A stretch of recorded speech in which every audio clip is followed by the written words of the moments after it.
Hey, this is Matt Cox, and I'm here with Jeff Crean, and he used to be a pro wrestler, or you're a wrestler? Used to be. Used to. I still am.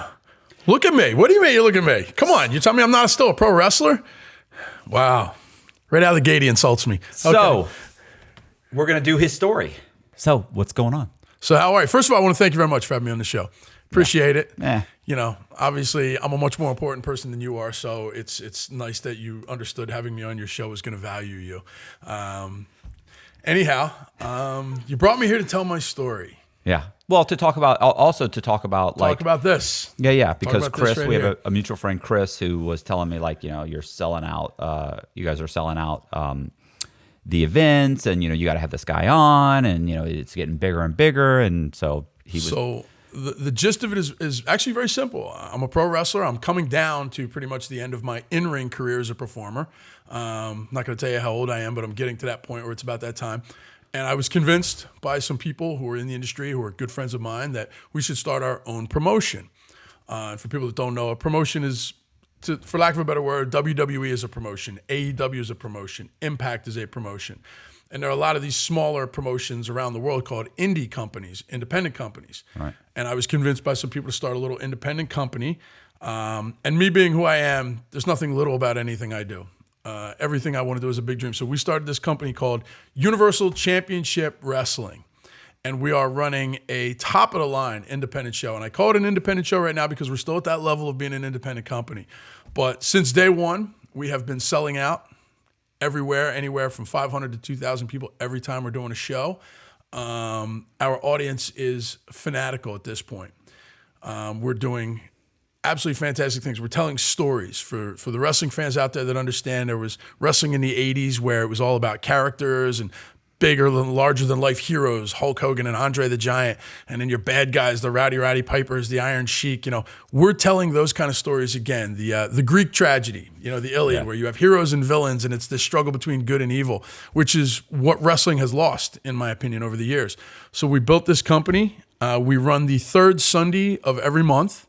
Generally, that falls around the 20th, but it's always the third Sunday. We're running out of Southwest Florida, in the Bradenton, Sarasota area, a little town called Palmetto.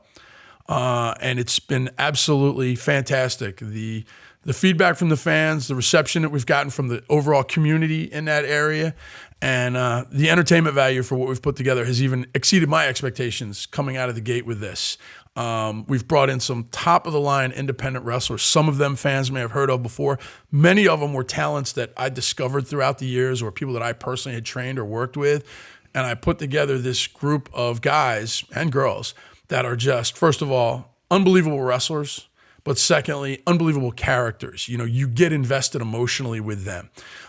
You want to see them win or lose, depending on the good guy, bad guy thing. So we're really doing something absolutely extraordinary. And at this point has unbelievably exceeded everything I thought it would at this point. And we're getting ready to take it to the next level. We're getting ready to take that next big step and start attacking it more on a nationwide scale or even a global scale. So we're real happy about that. Really excited. So, well, how'd you get into it though? I mean, where did this, where were you born? Where did this originate? Did you always want to be a wrestler? Like that kind of, what's? All right. So let's rewind 30 years. Let's go back. 30? You weren't born 30 years ago. There's a lot of gray in the beard. Well, we're not going to talk about, you know, birth through, virginity. I lost at 14. So we'll start, you know, we're not going to go back that far, but we're going to go wow, did he really? I just realized he threw a shot at me. He talked about a lot of gray. All right. You know what? This from a guy who dyes his hair on a regular basis. I'm 52. Listen, I can see the top there. You're dyeing that a little 52. bit. All right. He's really? Did she just wait? Did you just give away my age? Almost 52. Okay. You've got me by a couple. All right. You got me by a few candles, not many. All right. So really, he threw the shot at me. The 30 years. We're going to regroup. We're going to rewind 35 years. Is that better for you? Yeah. Okay. We're going to go back to when I was basically coming toward the end of my high school career. I was living with my adopted father, more or less. My best friend's family kind of took me in. And he was a semi-pro professional boxer when he was young. So he had trained my best friend and I as boxers growing up. I was one of those guys, I loved to fight. In high school, I was looking for the toughest guy in the hallway and I wanted to fight him.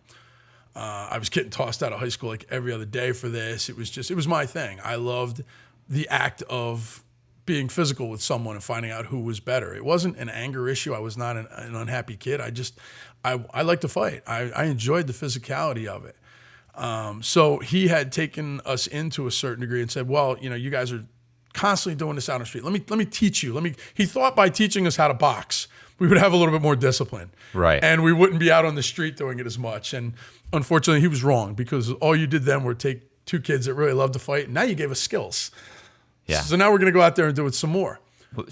I'm sorry. In my I worked when I was in the halfway house. I worked in a boxing boxing, and it's funny because you'll have a 14-year-old kid, 15-year-old kid who, when they come in, they are they're complete assholes. You know what I'm saying? And 6 months later, now they're lethal. Right. But they're still an asshole. No. I'm saying that was completely different. They were like, yes. Suddenly it was yes or no, sir. It was soup. They all and I mentioned that to the owner of the club, which is Calta's 24-hour fitness. It's a boxing place. It's on it's just right around here where it's on Waters and in Tampa. And these kids, I was like, man, that kid was like a dick when he got here. And he's like, I know. He's like, I don't know why. It just happens. He's like, I was worried. Well, the discipline, what it takes to actually learn the skill, to learn any kind of fighting skill. There's a discipline involved. Right. And I think with anything else, when you accept that discipline and understand that you have to dedicate yourself to this to learn it, there's a lot of other things about you that change.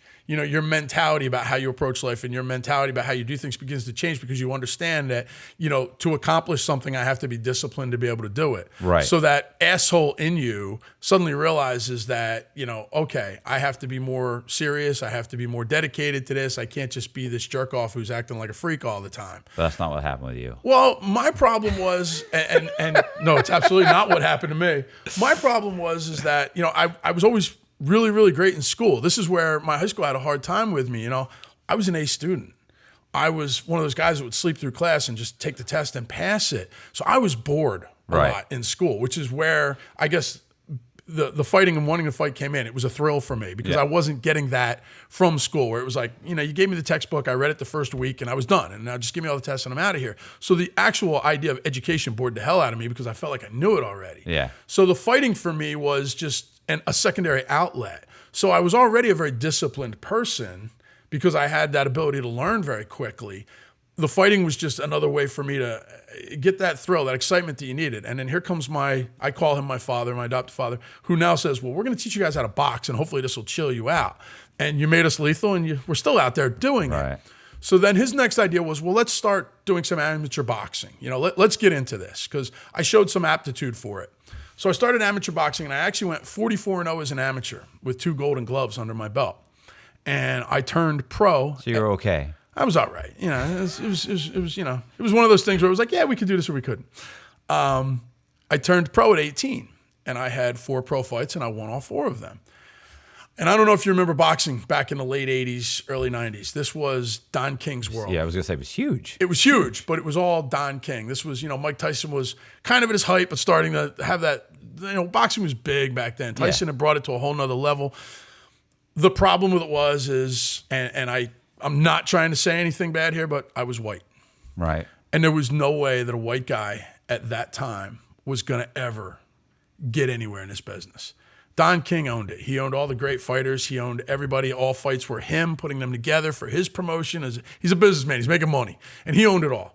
And I had my own management team. I had my own, my father was my trainer. I had my own management team, and we didn't want to be under Don King's label. And it was, we're going to do this on our own. And it just wasn't going to happen. Mm-hmm. And I had the 4 pro fights, won all 4 relatively easy. I showed a lot of promise, but, my father eventually came to me and he said, look, the reality is we could spend the next 10 years doing this.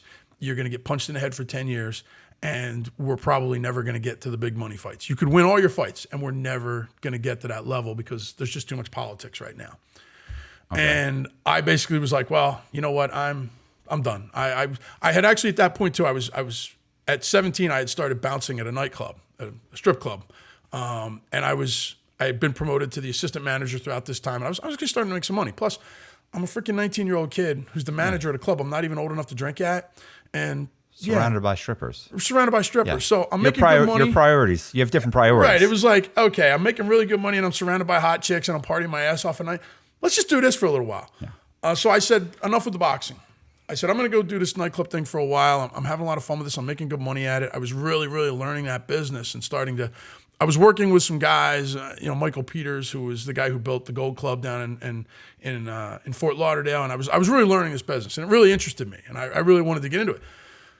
So I was doing that for about a little bit less than a year. My father's still like, no, listen, you're an athlete. You should be doing it. And I'm like, whatever, blah, blah, blah, blah, blah. I mean, I'm really living the life with doing this whole, working at these strip clubs. And so my father says, listen, you've always loved professional wrestling. I used to watch it when you were a kid growing up. It was great. He says, you should go check it out. Now, I just got done doing the boxing. I'm done with it. I'm done getting hit in the head. But Dad, I got $5,000 cash in my pocket, and I just went out with 2 hot strippers last night. What the fuck do I want to get involved in that for? Life is good. Right, I'm doing well. But that urge in me is still there. So one of the best wrestling schools in the world, the Monster Factory, is right in New Jersey. Paulsboro, New Jersey, right outside New Jersey, that area. Larry Sharp. They have a school to be a wrestler? There's several of them. Really? This is where you learn. I didn't know listen, that. Pro wrestling is like anything else. You have to learn it, Okay.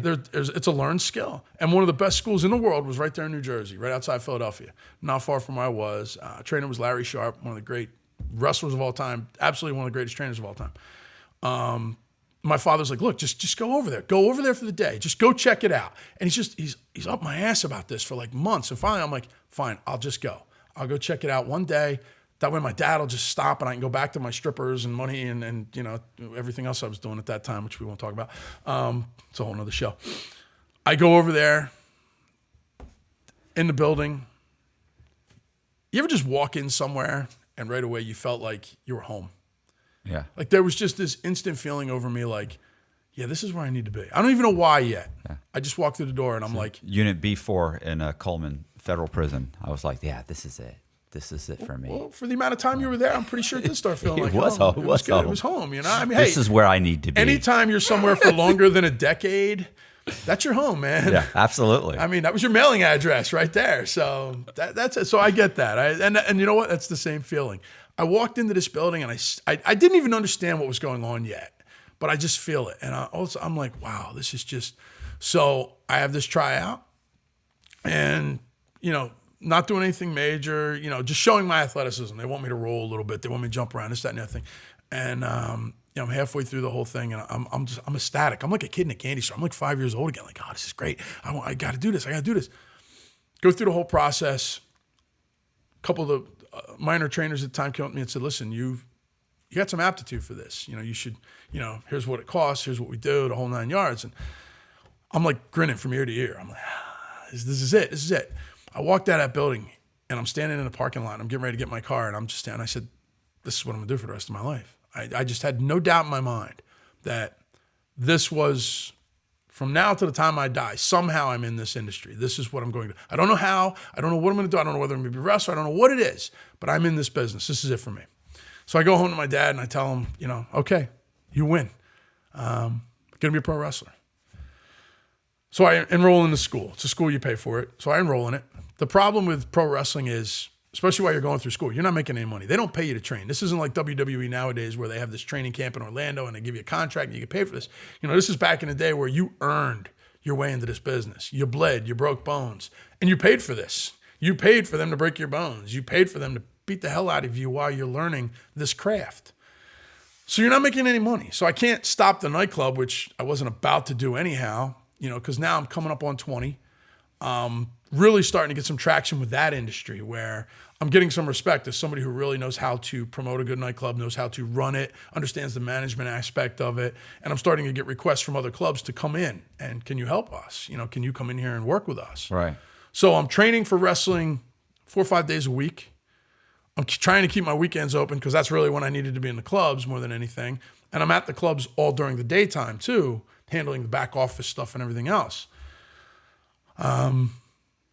About a year and a half goes by of me. What's up? You got that look on your face. Nothing. You're a good storyteller. I'm like, I don't have to say shit. I'm very happy right now. You want coffee? Get your coffee, donut? I'm on my. Listen. Would be my fourth. That would be my fifth cup of coffee. Listen, I've had 4 cups of coffee. If you're feeling that way, go take a nap. We can point the camera right at me. I'll take care of it from here. I'm good like that. All right. Hey, you're good. I'm glad. Okay. I hate having to pull teeth like it's. So now I lost my train of thought. See this? No, you were at the club. I'm at the club. Listen, Okay. if I can remember where you are, because typically I'm waiting for an opportunity. While you're talking, I'm waiting for an opportunity to talk about myself. But I actually know you were working at the club. You're actually you're wrestling, and you're having to pay for it. Other clubs are asking you to come in. So what happens now is it's been about 1.5 years, and I've trained. After about 1.5 years of training, if you had good training, you're pretty much ready to go. You know the basics. You understand how to actually wrestle, work in the ring. There's still a lot of character aspect and the entertainment aspect of it that you have to learn, but you learn that through trial and error of doing it. So my 1.5 years up, and I'm starting to do like little matches in the area. We call them beginner matches, student matches. You're getting a feel for it. And I'm absolutely starting out to kick ass in the nightclub industry. That's starting to kind of become like a real thing for me. I'm starting to make some really, really, 6-figure money doing that now. Right. And I'm 20 years old. I'm stuck. I'm not even old enough to drink in the places still, and I'm making this kind of money. But wrestling is where my passion is. This is what's going for me. So back then in wrestling, it was the end of what we call the territory days. This was the early 90s. And this is when there were still territories. There was like one big promotion in like the Northeast, and then one big promotion in the South, and then all over the world. There were like 4 or 5, more like 10, I should say, promotions throughout the country. And that was it. And these promoters would have you come in and you'd work their territory for 5 or 6 months, and then you'd go to the next territory. But within that territory, it could be like 3 or 4 states. You're driving around every night. Most wrestlers you suffered. You didn't have any money. You got paid a hot dog and a handshake for every show that you did. You would literally have to drive 300 miles from this show to the next show. You had $5 in your pocket. You got a quarter tank of gas left, and you and your buddy are sharing a stick of gum for dinner. Right. This is how it was. Now, for me, fortunately, I was making pretty good money doing the club, so I had that extra income. So guys would always want to go with me because I can afford the gas and I can afford to get us a hotel room. But, it was that camaraderie on the road. And this is really how you learned how to wrestle, because you were in the car, the van, or the truck, or whatever the hell you had with all these other guys. And some of them had already been doing this 10, 15 years. And they're giving you great advice. Oh, this is what I would have done at this show, kid. And this is what I would have done at that one. And, you're working these shows where, you didn't always like the guys you were working with. And if they didn't like you, some of those chops and some of those slaps, they came in a little heavy sometimes. All right. You had a little argument with somebody at the restaurant beforehand. You got to work a show with them that night. Going to take out our frustrations on each other. Even though wrestling is, it's a dance. It's I don't want to hurt you. You don't want to hurt me, but we want to make it look good because we both have to do this again tomorrow night. Right. And we're probably going to have to do it with each other. So I want to respect you and you want to respect me, and we absolutely don't want to hurt each other because this is how we're making our money. And if we're injured, you can't wrestle. So you did the best you could to take care of each other. But there were still nights where it was like, you know what, asshole? You freaking ate my fries at the diner. You didn't ask. You know what? I'm gonna have to hit you one time in the ring. It's called a receipt, and here it comes, and whap. And the next thing you know, you got this bloody nose, and looks great for the fans, but they don't realize, you two are really a little pissed off at each other right now. So you had these kind of experiences, but this is what taught you the business, and this is where, I talked earlier about we're starting this promotion and we're going old school. I have a problem with new wrestling, and this is why. New wrestlers didn't learn this way. They don't have these experiences where you went out on the road and you did this and you lived this way. And I feel that in that period of time through the 80s and the early 90s, this is when the best wrestlers were born. This is when they were made. You suffered for your art. And, anybody who's our generation understands that you're never going to be successful at anything if you haven't bled for it a little bit. Right. If you haven't suffered, if you haven't sacrificed something, then you don't appreciate. You have no respect for it. You have no respect for it, exactly. Wrestlers today haven't sacrificed. They haven't bled. They haven't gone through that. I haven't eaten a meal in 3 days. I've driven 400 miles. I'm out of gas. I'm sleeping in my car in the freezing cold to do a show tomorrow night in front of 20 people. Because sometimes that's what it was. Sometimes it could be 20,000 people. Sometimes it was 20 people. But you did them all. Right. And you bled for it. So you reached a certain point in your career where you respect this business because you've been through it. New wrestlers don't. We'll get back to that later because that's a whole thing in itself. So I'm going through this period of time, and this is my 20s. Traveling all over, wrestling as much as I can, running, doing at this point now I'm in my mid-20s and I've become an entertainment consultant. I'm not working for one particular place anymore. I'm doing contract work. You bring me in for a month, you bring me in for 3 months, 6 months. I'm going to tell you what's wrong with your club. I'm going to tell you how we fix it.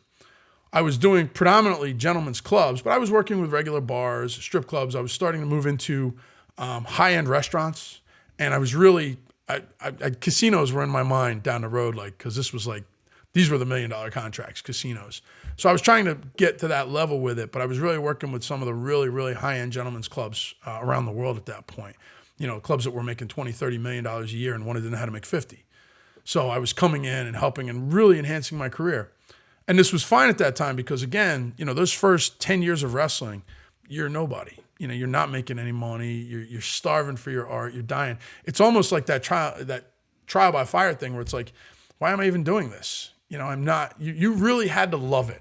Yeah, right. To want to do it because there was no other reason. You're not getting money. I mean, you know, groupies were fun, but that's, you know. But beyond that, there was no other reason to do this. You weren't on TV yet. You're working these, you know, these shows in these smaller stadiums, and you might be a little famous in a certain area, but there was no fame, there was no glory, there was no money. So you're really loving it. And that's where you started to weed out, you know, who were the real true wrestlers? Who were the guys that this is what you thought about when you woke up, this is what you thought about when you went to bed. I'm one of those guys. I'm obsessed with it even to this day. This is, I mean, you can, you know, Heather over there, she'll tell you, I end up talking about wrestling more often than I talk about anything else in my life. And I have all kinds of stuff going on. But everything comes back to wrestling. So now I'm coming up on 30. I'm starting to really get some traction with wrestling. I'm starting to get a name for myself. I've worked backstage for some of the larger companies, helping out. My biggest drawback in the wrestling industry was I became a wrestler at the wrong time. I was the wrong size. I'm too small to be a heavyweight because you remember heavyweights at that time, if you're a wrestling fan, you know, Hulk Hogan was 6'6". Yeah. Andre the Giant's almost 8 foot tall. Big John Studd's 7 foot tall. You know, these heavyweight guys were 6'5" or better. They're coming in at close to 300 pounds. I'm 6 even on a good day. I'm 5'11" and a quarter on the average day. At my best shape, when I was just, you know, looked great, I was still only 240, 250 pounds. So I'm too small to be a heavyweight, but I'm too big to be a cruiserweight because those guys are 5'8", 5'7". They're 180 pounds, 190 pounds. I'm in that gray zone. Like, so promoters, as much as I was a great wrestler and at that point had developed the Johnny Walker character and kind of run with it a little bit and was getting a lot of traction with it, you couldn't put me with a heavyweight because how am I supposed to win? This guy's this huge guy, you know what I mean? But you couldn't put me with a cruiserweight because how's he supposed to win? Right. So there was this hard spot about what to do with me, and this was my big Achilles heel. I never fit into that mold of, yeah, we could really do something with him. So I ended up being that guy who would help other wrestlers a lot. Oh, we want to try this guy out. Let's send him out with Johnny, which is my stage name, by the way, Johnny Walker. You know, we'll send him out with Johnny, and if Johnny says he's a good wrestler, then we'll do something with him. All right. So I ended up being that guy. I was the test guy. You know, I was respected as a wrestler, respected as an entertainer. So we're going to try out all the new guys that we think have potential on him. But that's not doing much for you. It was because, again, I love it. You know, and you know, I can run off a list of names of guys that I've worked with that have gone on to be, you know, big wrestlers in their careers, and they had to go through me first to get there. But no, as far as fame goes, financially, Yeah. it's not doing it for me. So this is, you know, 30, early 30s now. 10 years of doing the entertainment consulting has now burned me out. Just strippers I'm done with. I'm done with the nightclub life. You know, imagine 10 years, every night you're in a loud nightclub. There's smoke. I'm sure half of the listeners at one point in their life have either entertained the idea of being with a prostitute or have been with one. But imagine being with one every night of your life. You know, You don't have to sell me on it. Okay. I'll tell you a great story. I'm 28 years old and I'm working at a club, and it was a very, very high-end club. One of the customers was there, like every night comes up to me and goes, "Brother, you have the greatest job in the world." I looked at him, I said, "Really? How do you see it that way?" And he goes, "Dude, because you're getting paid big money. You're here all night with these hot chicks. You got alcohol." He's like, "Dude, you're living that rock star life." And I looked at him and I said, "Okay." I said, let me ask you a question. You married? Got a girlfriend? He goes, "Oh, I'm married." I said, "Okay." I said, "How long you been married?" He goes, "Oh, 5 years." "Congratulations." I said, "You and your wife You fight every now and then? Oh, yeah, we fight. But when you're done fighting, you guys make up. Wait, you have sex? Oh, yeah, no, we have great sex life. It's awesome. We fight, but we make up. I said, okay, so you guys have a real nice relationship. Your wife's stable, normal person, doesn't have a whole lot of issues. No, we're great. I said, okay. I said, that's nice for you. I said, I have 150 wives. Every night, each one of them comes to me with a different problem, wants to fight with me, wants to argue with me, has some sort of life issue, has more issues than Time magazine because they're all broken. I'm not sleeping with more than 3 or 4 of them at a time. I have to put up with them every fucking day. So who's living the rock star life here? Oh, by the way, I have customers that come in, puke on my floor, molest my strippers, try to stiff us for bar tabs. Then I have to count all this money at the end of the night, which is filthy and dirty. You get to go home when the club closes and either have sex with yourself, your wife, or whoever you picked up on the way home. I'm here for another 3 hours, closing up the club, making sure the cleaning crew's doing their thing and all this stuff. I said, so glamour is a facade. And the guy looks at me and goes, yeah, you're right. I'm going to continue selling real estate. Yeah. I said, good idea. So there's this whole image of, something might look very glamorous on the outside, the idea of being this guy and running these strip clubs, being around all these strippers, but you don't know the reality of it. And literally 150 dancers in a club, and every night they've got an issue, every single one of them. And some of the issues were absolutely insane. I can't sit next to her in the locker room anymore. Why? She's looking at me. Okay. What? Yeah. Seriously? This is your problem? Yeah. This is what I have to deal with? Yeah, they're bipolar. They have mental issues. They have depression. They have... Wait, I'm going to sum it up for you very, very simply.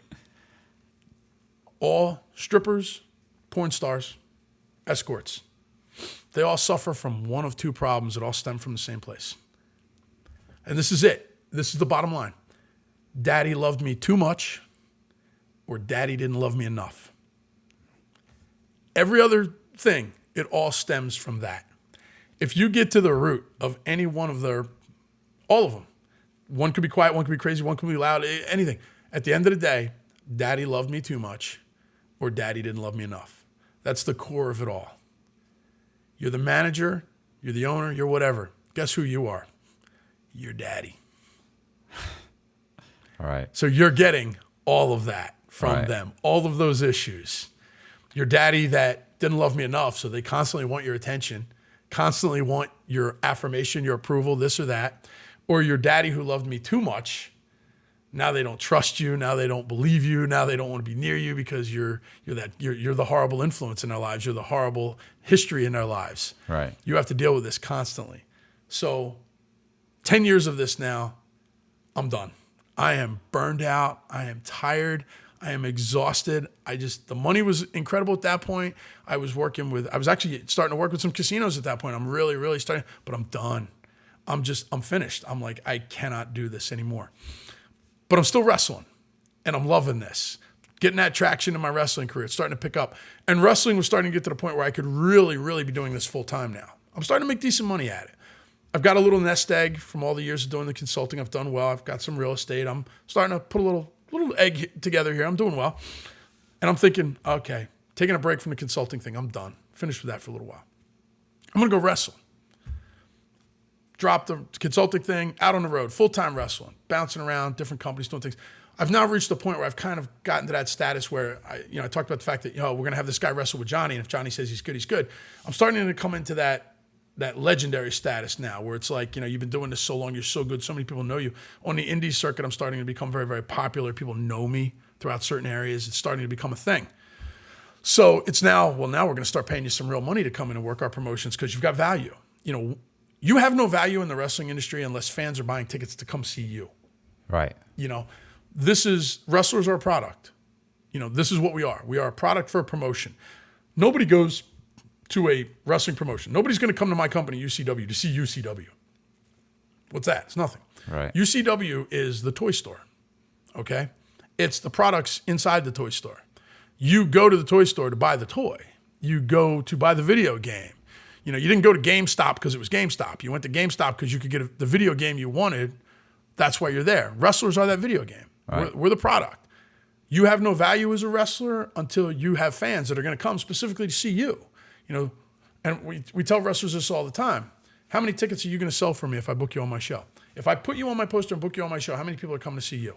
Oh, well, I don't really have a fan base yet. Well, then you have no value to me. I'm going to pay you $20, and you're going to sit. You're going to end up with an opening match somewhere that means nothing. So I'm at a point now where people are coming to see me. This is a thing. Oh, Johnny Walker's going to be there. Let's go check him out. So I'm on the road. I'm doing this full time, having a blast with it. Every now and then with WWE, WCW, doing backstage stuff, still really, never on TV, my whole career. Never on TV in the United States, I should say. Here comes the second phase of my life. Wrestling's going great, kicking it. I had also decided when I was going to leave the consulting business that I was really just going to kind of take a vacation. I'm going to wrestle when I'm on vacation. So I just packed up all my shit and moved to South Beach. This is 2003. 2003. No reason. I go home. I'm living in Philly at the time. My home base was still Philadelphia, even though I'm never home. Go home. Just decide I'm moving to South Beach. Literally threw all my shit in the boxes, hired a moving company, flew down to South Beach, got a hotel room for a month. I didn't have a place to live, anything, and just started looking for apartments. Ended up finding this great apartment in South Beach, and I don't know if you remember South Beach at that time. This was the height of South Beach being like the mecca of it's cool. This was before it became the big vacation place that it is, but it was like that kind of Ibiza kind of feel where you went to South Beach to live that party, glamorous kind of lifestyle. Madonna had a club in South Beach. Stallone had a restaurant. South Beach was very trendy and very hip. So it was a lot of fun to live there. And it wasn't like it is now where it's overblown. Right. And there's 1 million people there. It was, 4 months in the wintertime, very touristy. But then the rest of the year, summertime, spring, it was calm. People that, it was a Miami kind of place. So it was great. So I moved into this building. And I'm in this building, and it turns out I am the only straight guy in a building full of female models. God, my heart goes out to you. It was horrible.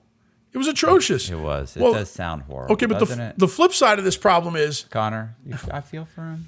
You feel for him? I mean, first it was hanging out at the strip clubs every fucking night. I mean, and now it's being in the only straight guy. The only guy who's like, what, 6 foot tall with a good pair of shoes? You had to throw in the good pair of shoes line? I always say I'm 5'7" with a good pair of shoes. Okay. So, in good shape, a pro wrestler living in an apartment or building filled with models. I mean, Okay, but again, we already talked about how... It really does. Wait, hang on, because I know, it's a nice violin you got there. We talked about how glamorous things are only glamorous from the exterior because, yes, I'm the only straight guy in a building full of models. You're going to have to work on this part of your story. There's just no way. No matter how bad this goes, I'm about to bring this around. No way I feel bad for you. I'm about to bring this around. Because every other guy who lived in the building was gay. So not only am I walking down the hallway getting hit on by these beautiful female models who are looking for a straight man because they're not getting any action from anybody else in the building, I'm also getting hit on by every gay guy. All right. Which explains the pink T-shirt. See, I feel safe because this is 3 feet. Like I know his reach. I know I'm gonna dodge the first one. I promise you that. No, you're not, because I'm just going over the table. So it's Anyhow, you know what? I look good in pink. All right, that's all I'm gonna say. You pull off pink. I pull off pink. You do. Some guys, it makes them look like they're a homosexual, but not you. You pull it off. I love how he's prefacing. You look masculine. He's totally covering that one. Not you. Not you at all. I'm not saying that about you. You make pink look masculine. You know what? We're going to go with this. Listen, my girlfriend won't wear pink. But anyway. Well, I heard she's tougher than you are. She's more manly than I am. Right, so there you go. All right. That's why so maybe you should be wearing pink in that relationship. Listen, if she had her way. I mean, I don't know what goes on in your bedroom. We don't need to go there, but, pink tutu, whatever she likes for you. So the building. Okay. So, yeah, I'm this, I'm in my early 30s. I'm at the height of my physical looks. I'm doing great. I'm living in this building with all these hot models and all these gay guys. So stop it there. I have to stop it there. But it's like, no, it's seriously, it's like dodging. You're dodging the bullets as you're running down the hallway. Like, I want to get hit by this bullet, but I got to run from that one. You know what I mean? I spent no time down at the pool because as soon as I would get there, I'm talking to the girls, and then here comes a flock of guys, and I'm like, I gotta go. Because I don't know if you've ever spent any time with any gay guys, but gay guys, and I had to ask them this, like, why I'm straight? Why are you even bothering? And they would go, oh, we're, straight men to gay men, apparently, we're like, we're the gold standard for them. It's like gay men don't want they want another gay guy for a relationship, but they want the straight man for the, the notch on the belt. And I'm like, that's just weird, because if I was to do that, I'm not straight anymore, am I? Wouldn't I be? So I don't make any sense to me. How if you're a straight guy, you could never be with a gay guy because then you're just gay, right? Yeah. Or bi or one of those. That's what the guys in prison. In prison, they're like, it's prison. It doesn't make you gay. You're still it does. right. It does. Yes, That's my whole point. Like, there's no such thing as it's not. It is, and there's nothing wrong. If that's who you are, that's who you are. But it doesn't. You're not straight. So for me, it was like this dichotomy of gay guys want the straight guy, but if the straight guy does it, then he's gay. So you didn't get what you wanted. So it makes no sense. It's conversion. Exactly. So it was a weird time. So I'm wrestling. I'm going crazy. So how did I get into the next phase? I don't know, but this whole conversation is super uncomfortable at this point. Okay, we're moving on. We're moving on. So one of the things that, I always like taking pictures and photography and stuff like that when I was young. So here's all these hot model girls living in the apartment. And they're all like, oh, you can take my picture. You can do this, you can do that. So, of course, cool, take your pictures and then we'll have sex. Because that's really all it was. It was like, I'm going to take hot girl pictures. I'm going to have sex. We're going to go to the club. We're going to hang out. Somehow through the course of this, I end up running into a guy who owns a startup adult video production company, a porn company. Porn on the internet had just started to become a thing. It was like you could, websites were kind of a little crappy, but you're starting to get it at home. The credit card lines on sale. It was just starting to become a thing. You had a couple companies out there that were just starting to come up with some really good concepts, and video on the internet had just started to become a thing. It wasn't just pictures anymore. You could start to watch, a 10, 15-minute video, and it wasn't, this big. It was, you could start to get it at a reasonable size. Right. I don't need 15 minutes. No, but anyway. Actually, the average guy, we found out through studies, the average guy only needs 2 minutes to get off. So any porn video you shoot, it's a waste. They're looking for only that 2 minutes, and they never watch the rest of it. You find that 2 minutes that works for you. That's your pot. So he comes to me and this is going to be filled with clips. This is going to be a good clip video. So I run into this guy. He's actually in the billing part of the industry. He works for a company that handles the billing. And he's telling me about how he's partners with these guys that are starting up a production company, but they're good. The guys they're good filmers. They're good at production. They're just horrible businessmen. And they really didn't have a lot of money. And he's handling their billing for them. And at the time, I've got a little bit of disposable cash. I've done well because of the consulting. So I'm like, I'm looking to invest. I had a couple real estate things I'm doing well with. And I'm like, all right, porn's starting to become a big thing. There's some money here, Yeah. So I get with the guys, and the building guys are the guys that make a ton of money. Those are the guys that really, yeah. at the end, really made the money. Yeah. And this is where I was kind of interested, because not only did I have the production side of it, but I had the billing side with him too. So I'm like, there's like a double-edged sword here where I could be making money coming and going. So, good pun there, coming and going. Listen, there's been about 5 times I've wanted to say that's what she said. We can do that. We can do that. That's what she said. That's all right. So, so I get involved with these guys. Now I'm still wrestling, so I'm away a lot, but I'm trying to get the business aspect of it put together for them so that we're money management's right. We're making good deals and selling things, and because originally they were just a production company, they were filming for other companies, which was lucrative, but it's a one-shot deal. You're making the money for the product, and that's it. You're not making residuals. You're not getting anything else. So you just constantly had to be filming. And I said, well, everybody else is doing websites. Why aren't we? Let's keep this production side for everybody else, because this was giving us a little bit of a reputation. We had some a little bit of clout from that, respect for it. But let's do some websites too. Start getting some residual money going on here. So we got them lined up with that. And then because I had the guy in the billing industry too, he's plugged right into this. Like, set us up with the billing for it. Let's go. Let's start getting some credit cards. We all know how great having credit card numbers is. Right. It's nothing like data processing. So we're setting up the internet side of it. I'm still traveling for wrestling.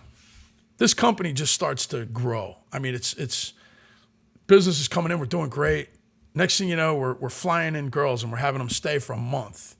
And I'm putting them up at this hotel, and I'm like, oh, this is just a fucking leech on the money. This is ridiculous. We're spending 10, 20 grand a month on hotel rooms for these girls. I'm like, fuck it, I'm going to buy a big house. The show Girls Next Door, the Hugh Hefner whole thing. Right. With the Playboy girls, and they're living in a house, and I was watching something on one of those documentary channels where like Hugh had 10 girlfriends and they're all living in a house, and I'm like, oh, fuck this. This is it. I'm going to buy a big house. We're just going to have all these girls live at the house. Because this is how first of all, how we're going to save money, how we're going to have all the girls together. We're going to be able to control the girls a little bit more, be able to control the schedule, and it's just going to be easier. The initial idea was not for me to live in the house. I had a nice little place still in South Beach. Nobody. No, I just love how he looks away. Nobody believes that. But I'm with you. I agree. It was just about money. About the business. It was about business. It was about the business. And keeping the costs down and scheduling. And I totally understand. And I'm with you. Okay, I'm glad. I hope the fans and everybody watching understands too that it was not about. I didn't want this. Right. I did not want this. This is not where my life wanted to go.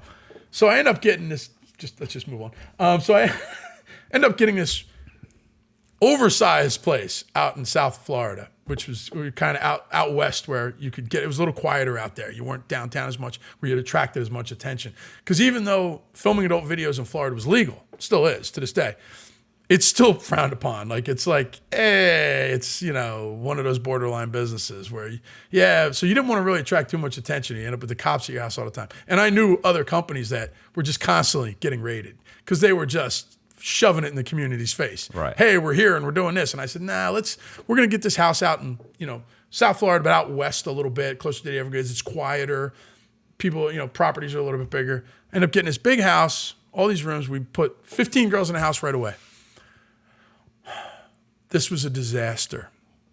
We put 15 porn girls in a house with no supervision. It feels like the kind of problem you want to have, though, right? Am I wrong? I mean, listen, first of all, it's like saying I'm making so much money, but, okay, the but again, taxes are killing me. Again, oh. I got to take away the glamour side of this because 15 porn girls in a house. This is great. Okay, 15 porn girls. Now we all know that women cycle together when they live together long enough. So I got Roto-Rooter out there once a month. Oh my God, cleaning out the toilets because there's a sign on the wall that says please put used feminine products, your tampons, in the basket, not in the toilet.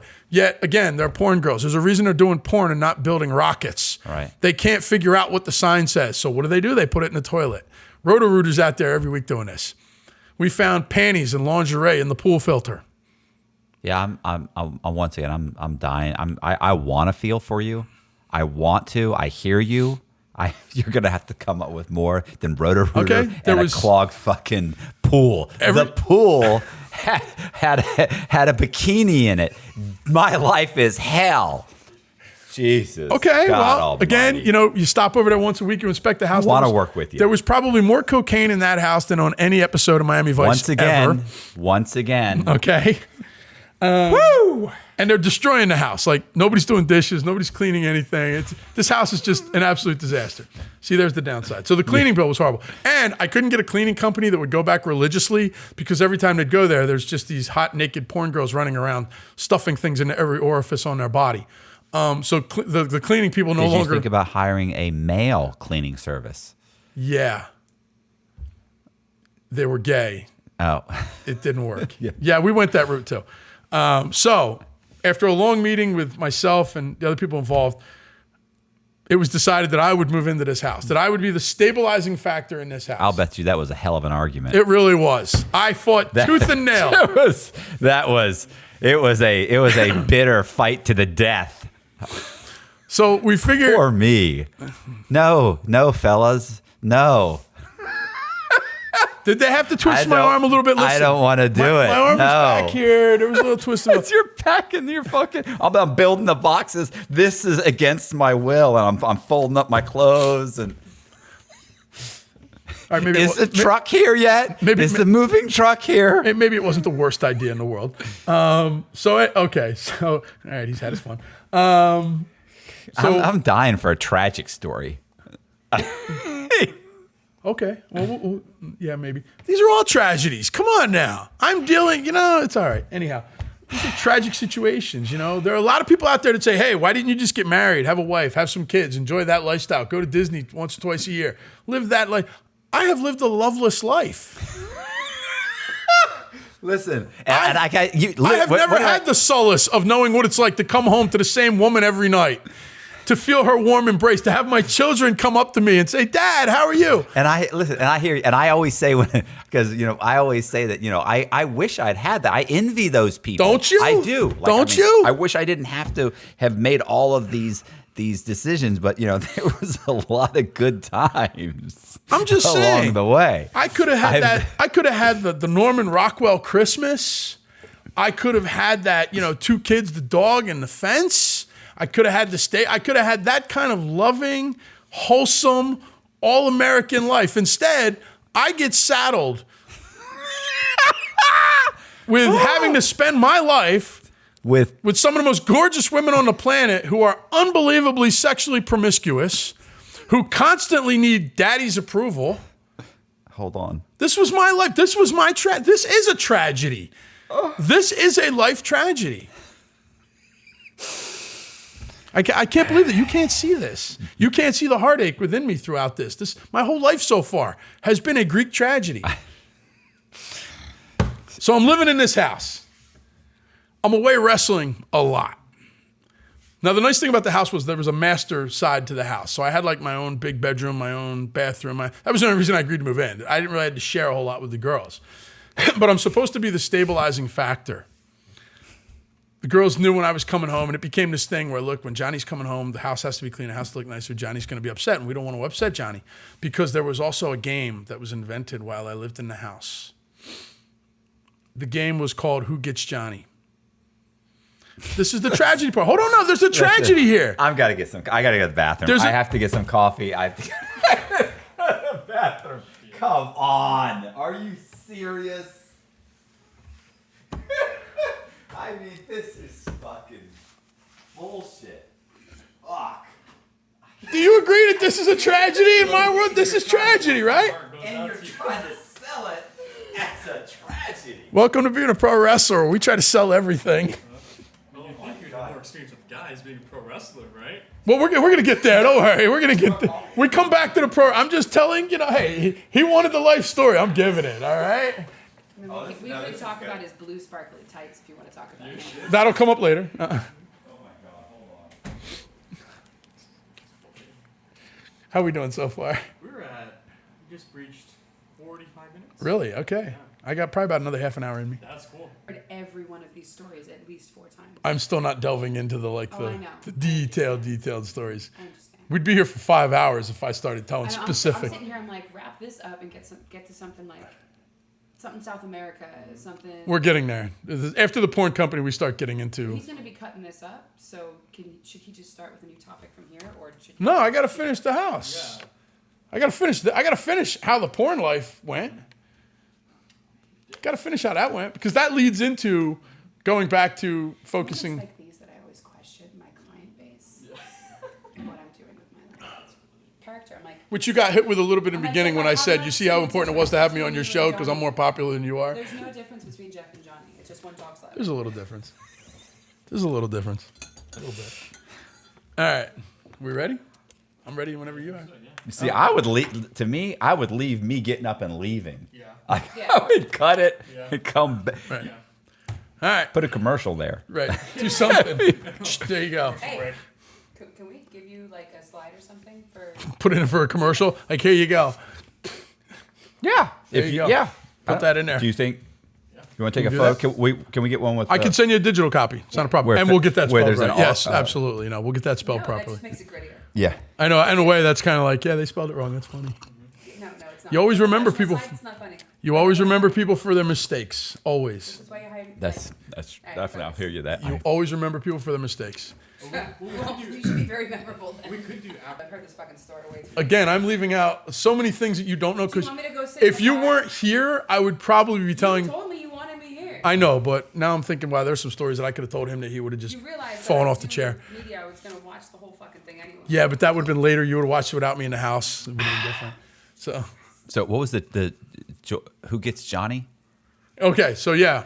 So we're jumping. Who gets Johnny? So who gets All right. Johnny? So this became the game in the house. Now you've got 15 porn girls in the house. Guys were generally not allowed over the house because it was important to keep secrecy. You didn't put stalkers outside. So I'm really the only guy besides the crew who comes and gets these girls. And I'm not going to brag or anything, but like at that time, guys who did IT, guys who did website building, guys who handled the cameras.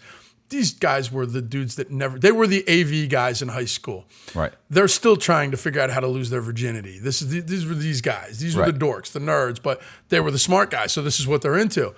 They have no suave with girls whatsoever. They have no game. So they literally can't get laid in a $2 whorehouse with a $20 bill. So it doesn't matter that they're going over to the house because they're just not doing it for the girls. Johnny lives in the house. Johnny's got a little gym in the garage. So Johnny's, and at the time I'm much better shape than I am now. I've kind of lost it over the years, and I'm looking good. So I had my own wing of the house, big bay doors in my whole wing, bathroom, had my little office, bedroom, TV, I had a couch there. I really didn't have to get involved with the rest of the house. Every night I would go in a room and I would shut the door, and there was a sign on my door that says, "Do not disturb if the doors are shut." Because at that point I'm looking for my privacy. I'm, maybe I'm sleeping, whatever. So the game became, "Hi, can we talk?" The girl who got through the door was the winner. This was the challenge. I found out. Was she? No, I'm just joking. Go ahead. Okay, 2 points. 2 points there. I'm not the one getting beat up on my girlfriend, though, okay? I give as good as I get. So, all right. Anyhow, so I found out about this game. Like, the crew was telling me, like, oh, there's this thing going around where, the girl gets in the room. She's, the winner, and the other girls, blah, blah, blah. And I said, oh, okay. So there was, like, this whole month where every time a girl would knock on the door, "Go away! All right. Go away!" Now the game has gone to a whole new level because there's nobody I'm letting in the room anymore. Now it's all day. They're all over me all day. I can't even function. You talk about a tragedy. Look, I'm trying to do my phone calls. I'm trying to schedule my wrestling shows. I'm trying to do my damn laundry, for God's sakes. And I got some girl grabbing my ass telling me about all the horrible things that she wants to do to me in bed that night. This is hard living life this way. It is. I assume. It distracts from it all. I assume. So this was sounds really 8 years of my life. Porn company's doing well. We're moderately successful. We weren't Vivid. We weren't Wicked, but we were making videos for them. We're selling a lot of stuff. We're a moderately successful company, doing very well. I definitely made my investment back financially, as well as personally. It is. I was going to say, not personally. There was a lot of, and again, maybe in the future, but not right now. I'm not going to name any names. Some of the girls that lived in my house have, much like wrestlers that I've worked with, some of the girls that lived in my house have gone on to have very successful careers and are very well known, and will probably tell you wonderful things about evenings with me. Hey, there were some girls that I guided in their careers. Will they? I mean, that's a lot. Dating a chick that's been in porn, that's a lot to live up to. Listen, I always tell the porn girls, I tell every girl this, even the porn girls, I say, listen, do you want to get fucked with 12 inches hard? You punch them twice and no. Hit them in the head with a brick 3 times. All right, and have sex with them. There you go. So it's a nice joke. I've also always said that it's not the length, it's the girth that matters. So, there's that too. I'm like a soda can. Anyhow, moving on. So this is 8 years of my life. Porn company's done well. Girls live in a house. Drove me crazy though. Seriously though. It's again, I go back to, do you have a wife or a girlfriend? You argue, you fight. That drives you insane sometimes. I now have 15 of them living in a house. I got to deal with all this. For every great thing, there's horrible crap too. Yeah, let's move on. Okay, so that's not. I can't get any sympathy out of you at all. I'm sure the audience feels my pain. I'm lucky my girlfriend's not here. She'd be pacing. No. Listen, I expect every single one of you watching this that if you understand my pain, you need to comment. Listen. Like you're either crickets. You're either on his team and believes that this is the over the rainbow Oz fairy tale life, which it is absolutely not, or you're on my team and you understand the pain that I feel. And I expect some comments about how we feel about this. I need to know. Yeah. What? There'll be comments. Listen, and I really feel that at least 60%, maybe 70%, it's going to be on my side. They're going to feel my pain. They're going to understand. So I respect your So audience. after- I really don't. I can care less what you guys think. But, After 8 years, you finally said, "That's it." well, the internet bubble popped. all chafed up. I don't know if you remember, again, that there was that time in porn between like 2000 and 2009 where porn was just, internet porn was making big, huge money. But as with all things in their infancy that, you had guys that weren't real businessmen involved in or didn't understand, it self-destructed. Free porn became that thing where it's called affiliate marketing. I'm sure you're familiar with it, where, I'm going to pay you, Right. X amount of percentage to go promote my company for me. Well, the next guy's going to pay you, I'm going to pay you 30%. He's going to give you 35. The next guy gives you 40. Before you know it, we're giving away 80% of our money to promote something. And, I'm giving you free clips to put out here. Well, now all of a sudden you had these free tube sites, Pornhub, YouTube.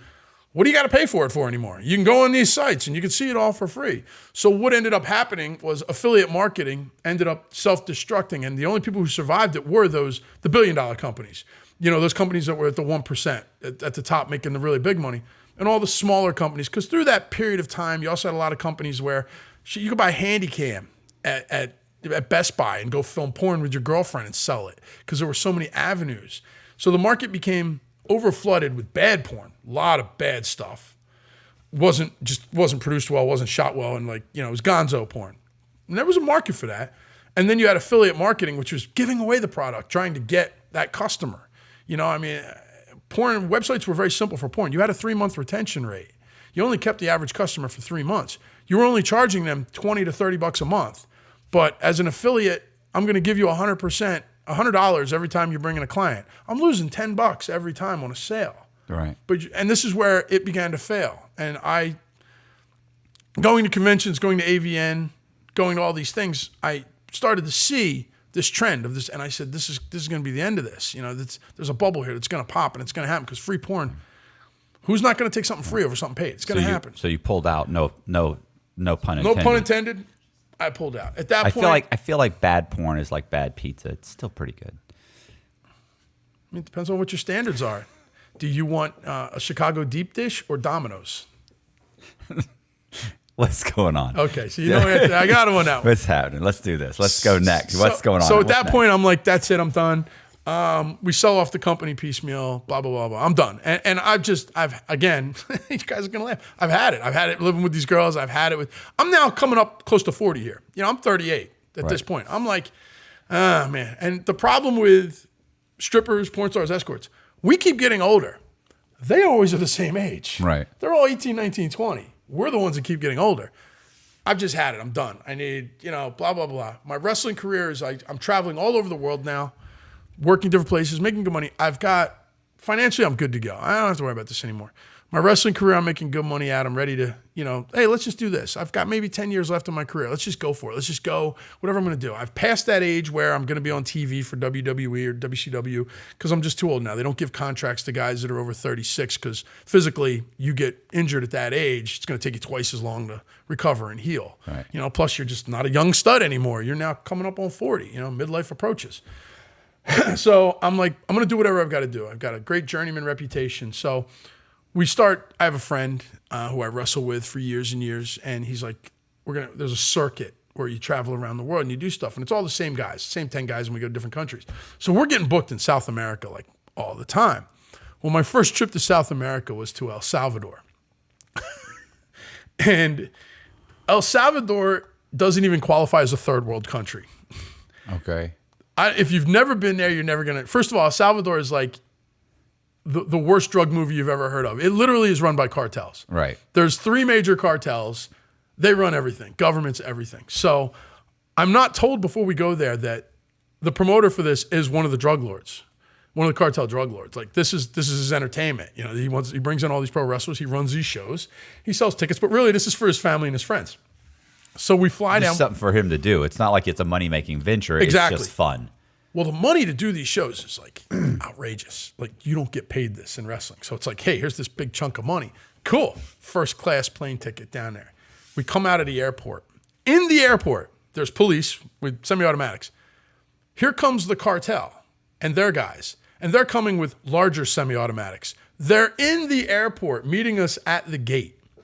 We are told by, I guess, the head henchman, I don't know who he is, says, listen, I want you to understand, as long as you're with us, nothing bad will ever happen to you. We are here to protect you. There's 10 of these guys that look like they just stepped out of an Arnold Schwarzenegger movie, semi-automatic machine guns, body armor, flag, Kevlar, and I'm thinking to myself, first I'm like, oh, this is the police. Oh, it's the government. They're being nice to us. No. We work for the boss. We're the cartel. We take you to the hotel. We do all this. Openly saying it. And the cops, every cop in the airport is just finding a quiet place in a corner somewhere to go. They want to have nothing to do with this. They have walked away from it. We're being escorted. We do not have to go through customs. We do not. Our luggage is picked up for us, put in a nice car. We're all taking the limos to this fantastic resort. Pull into the resort, hotel rooms, everything. Guy could, anything you guys want. You're the kings here. We teach you, I got like a bad accent going here. I sound more Saudi Arabian than I do El Salvador, but it's just the accent's going on. Anything we want. Girls, drugs, whatever you want, you're going to get it. So, okay, this is a little weird, but all right. But we have to stay with these guys because the other cartels might choose to kill us or kidnap us because they're jealous that he's putting on this show. So the first night we're there, we end up being taken to this fantastic restaurant, great food, everything. All right, great. We go back to the hotel. So the cartel boss, the head guy, he comes up and he's everything you ever imagined everything you ever saw in a bad cartel drug movie, this was the guy. And the head guy in Narcos, this is that guy. He's got on the suit that he looks like he's trying to be important, but it's a bad suit. He's got the gold chain, he's got the hat, he's got that whole image of what he thinks wealth in America is what he's dressing like. But in the end, he just looks like a pimp from the 70s. But you're like, oh, this is the man. Hey, my friends, we go. Hey, I take you to the house. Okay, what the hell's the house? Again, my life, the Greek tragedy. It's a whorehouse. It's a prostitute house, but it's a bar, nightclub that has hookers. Now, if you've ever been to El Salvador, okay, no, God bless you. El Salvadorian people, specifically the women, they're all 4'9". I don't know why I should have started there. I mean, they all look exactly the same. They're all 4'9". They have no tits, no ass, long dark hair, brown skin. Not ethnic brown like black, but just darker skin, like really dark Latino skin. They all look exactly the same. Now, in my career, in my life, obviously, I've been with porn girl. And, this is not my speed. This is like, I'm not into this. This is like, But it's hilarious. Hot chicks that want to have sex, you're not into. Were you wearing the pink shirt? Sorry, go ahead. I'm just fucking with you. Go ahead. I'm going to talk to your girlfriend later. Make sure you get your ass whipped really good tonight. Anyhow, so we're at this nightclub, bar, whorehouse deal. So I got my buddy with me. He's wrestler for a few years, been around. He's never really traveled the world, never really left his backyard. So he's all excited. And he's thrilled. He's like, oh, this is great. This is great. So we're sitting there having a couple drinks and I'm talking to the big cartel guy and I'm just having whatever kind of conversation we were having. And my buddy comes running up to me. He goes, dude, every chick in here, it's only $25 to have sex with them. I said, dude, any girl's only charging you $25 to have sex? I think you need to question that. He's like, brother, I don't care, but listen, can I borrow $50 from you? Throughout the night, he has now... That's a lot of money in El Salvador, I'm sure. I have no doubt. I don't know what money in El Salvador is like because, again, we never had to spend a dime, so I have no concept. I'm sure down there it is. I'm sure that may be like $200. I don't know. Throughout the night, he just keeps disappearing because apparently you go up some stairs, and there's this upstairs area that's where I've never went up there. He... Literally every 20 minutes, he'd come back down. Yo, can I get another 50? Jeez. Like back up again. And this goes on. We're there for like 5 hours. By the time we leave the place, he's into me for almost $1,000. Are you fucking serious? I had to actually ask him, was there any girl in the place that you didn't have sex with? And he goes, oh no, I had it with all of them. Some of them 2 at a time. Jesus. My next question. What kind of medication's is he on? You had a condom, right? Oh, no. Oh, no, man. I barebacked that shit. Oh, shit. Okay, so we're going to go see. A risk taker. Yeah, I'm like, I'm going to drop you off at the doctor's when we get home because at the very least, you're going to need a penicillin shot. Yeah, if you're lucky. Let's hope that's all it is. Yeah. Let's hope penicillin's going to clear this up for you. So this is just the first night there. We're there for like 7 days. You know, we're doing this like 3-tour deal because we're doing El Salvador, Guatemala. We were supposed to go to Costa Rica, never happened because the rainy season really hit in that. This was the first time I've ever been there. Every night, you know, it was like we're at the hotel. The resort was awesome. The hotel was great. Like you really had no need to leave the resort. You had everything that you need. My buddy every night would borrow $100 from me and take a cab. He would like the bodyguards didn't want to go anymore. He would take a cab and go there. Like every night he was there. Like I don't know how the kid wrestled. He'd find a brothel and it just whatever it was because it was $25 everywhere. So it turns out like the 5th night we're there. I don't know exactly the details, but 2 of the cartels apparently got into a gunfight in like downtown El Salvador. And they're just, it was just this whole big thing on the news. And one of the cartels was the cartel that was putting it on for us. And out of nowhere, like the middle of the night, the bodyguards come rushing in and talk, we gotta go.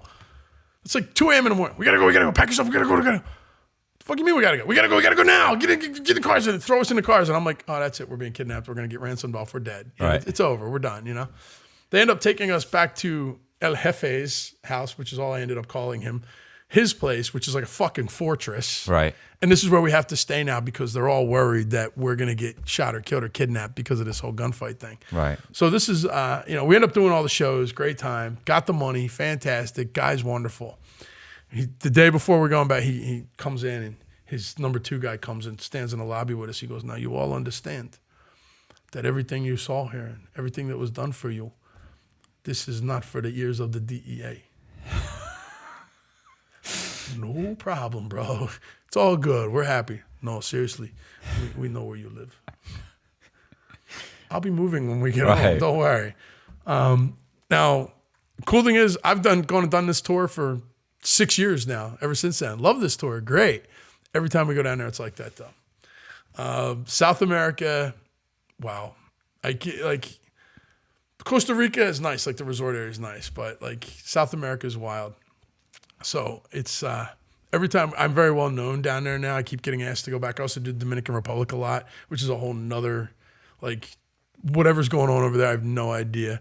I've gotten to become very well known down there. So I go down there now. Now because I'm well known down there, I have to have extra security because the fans, honest to God, believe that the wrestling is real. Right. So when I beat up the local El Salvadorian wrestler, They want to hurt you? they want to stab me in a parking lot. The fans, they're like, we kill you in the parking lot. We come and get you, they'll stab you with a knife. And they're out there, and the bodyguard's like, stay between us. We're all right. It's good. And I'm like, it's not real. It's all right. It's good. You know, they don't care. They think it's real. Do you ever go to Venezuela?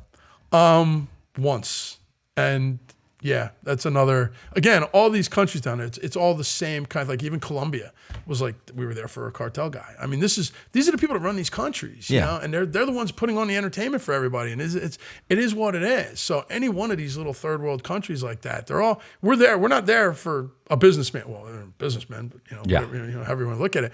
But everybody's guns and this and that, and you're all being protected, and it's ridiculous. That's how my buddy Juan is Venezuelan. He says that's the exact same thing. I'm like, well, it's the government, and he was like, government there is not what it is here. Yeah, it's a little different. like it's a little more brutal. Brutal. Yeah, they don't have elections; they just have killings. Yeah. We don't like you. Boom, you're not getting a job. I mean, it's crazy, and it's funny, and I talk about South America because it's as wrestlers. As entertainers, I would guess any celebrity going down there, they hate Americans because we're everything they don't have. Right.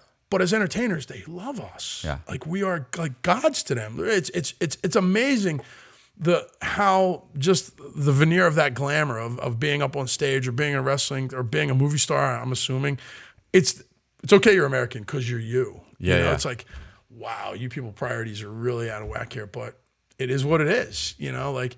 The cartel people, we hate Americans, we spit on them, they come down here, we shoot them, we kill them. But you guys are okay, we love you. Yeah. Dude, I'm as American as you get. I'm from South Philadelphia. I mean, come on, yeah. If you're gonna hate an American, you're gonna hate me. But it's weird. It's incredible. So this is, I don't know, where am I at now? I'm probably my mid-40s, early 40s, been doing this, traveling, great wrestling stories, a lot of cool stuff happening. Getting old though. It's starting to hurt a little bit more than it used to, starting to accrue more injuries. I've broken every bone at least once. I'm now currently walking around with a floating rib that just never healed from broken ribs. And every time I take a bump, it's like a bullet goes right through you. Yeah, he's looking at me like, why are you still doing this? Well, I was going to say. My you hips. can't really get that fixed, right? Because No, can they do like a surgery, but then you have to be immobile or something for a certain period of time? You do what's called a fusion surgery. They go, now it's actually much simpler than it used to be. They actually just go in with little itty bitty lasers and they set you right, and they just fuse the bone back into the socket that it's not sitting in anymore. And it's basically, it's actually a very non-invasive surgery. Doesn't sound painful at all. No, not at all. But you're immobile for a few months after that. And, I've just kind of gotten to the point where I know I'm not going to be wrestling, for much longer. I always said, my first goal was like 55, a couple years away from 50. Now I'm really thinking like, probably 52 is going to be it for me. And my matches have gotten a lot less, Physical. athletic and physical. I really try not to take as many bumps, but I do. So yeah, just the point of, now I'm starting to get older. I'm starting to feel it. I know it's coming to an end, but we talked about it earlier where you love this business. You suffered through the bullshit to be where you are now because it's in your blood and you can't be without it. And I constantly say to everybody all the time, it's one of my big jokes where I could have bought a boat. Yeah. I just, what am I doing this for? I could buy a boat. I could be fishing right now. I could be drinking a beer on a boat fishing somewhere. Yet I choose to be in a wrestling ring getting slammed around by a 25-year-old guy, and I'm in my late 40s, and It hurts every time. Like there's never a moment anymore where there's no pain. Heather, who's sitting there off camera, loves to make fun of the way I walk. Hey, I don't know if you guys picked that up. She's, oh my God, out in the background. Yeah. Because my hips have separated. This is a common thing for wrestlers as we get older. Because you're landing on your back so often, your hips will begin to spread and separate. So, and you're going to see it when I stand up from this chair for like the first 10 steps, I'm going to waddle like a duck because my hips are just out of alignment and it takes a second to get my body back upright again and be able to move properly. And this is a common thing. I wake up in the morning with this. I get out of bed. If I sit in a chair too long, I get up, I walk like this. Driving in the car, I get out of the car, I got to lean on the car for a minute and just push my hips forward to get them right. This is part of, this is what old wrestlers, this is what happens to us. Our bodies, I don't know, I guess it's true. There's somebody told me years ago that every time you see a wrestler take a bump on his back in the ring, that is the equivalent of being in a car accident at 25 miles an hour, getting rear-ended. All right. We do this over and over and over 10, again. 20, 30 times in a match. Yeah. So we're constantly in this 25-mile-an-hour car accident repeatedly, over and over and over again, snapping your neck against the mat, banging your back. Do this for 20, 30 years. What's your body going to be like at the end of this? Right. Where are you going to be?